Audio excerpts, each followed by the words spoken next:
হয়েছে 13 তারিখ, আজকে 13 তারিখ। তো তারা তোলে হিজলা, তারা সবসময় হিজলার বাটলে থাকে।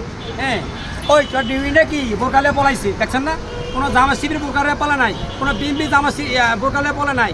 একমাত্র কাউয়া লীগ, পাগল লীগ, টায়ার লীগ, আমুল লীগ, মাসিক লীগ, এই লীগেরই তারা পলাইছে বোরকা হইয়া। কথা বুঝেনি? তো তাদের কোনো স্থান নাই, তাদের মুখের ভালোবাসা নাই, তাদের কত নাই। তারা একটা হিংসা খালি প্রতিহিংসা, খালি জনগণকে কীভাবে মারবো, এই দেশ থেকে কীভাবে টাকা পয়সা লুটপাট করে নিব।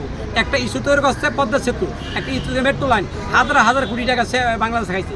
এই যে মেট্রো লাইনটা করছে, জায়গার মনে করি সুন্দর একটি স্কোপ করে থিয়েতা নেই, গাড়িতে প্লাস করে নামবো, নামার কোনো সুন্দর পরিবেশ করে থিয়েতা নেই। এই শিবা গল্লির মতো একটা ইয়া করে থিয়েছে, রাস্তা যেমন আসলে এমনই ভালো করে রাস্তাঘাট যদি ভাঙ্গা ছিরা, এই সিটির মতো জায়গা আসলো, এগুলো ভাঙ্গে দিলে সুন্দর একটা রোড পারমিশন করছি, সুন্দর একটা পরিবেশ সৃষ্টি করছি, তো করতাম।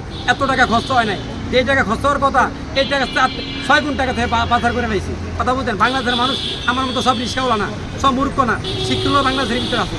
আমরা দেখছেন নির্বাচন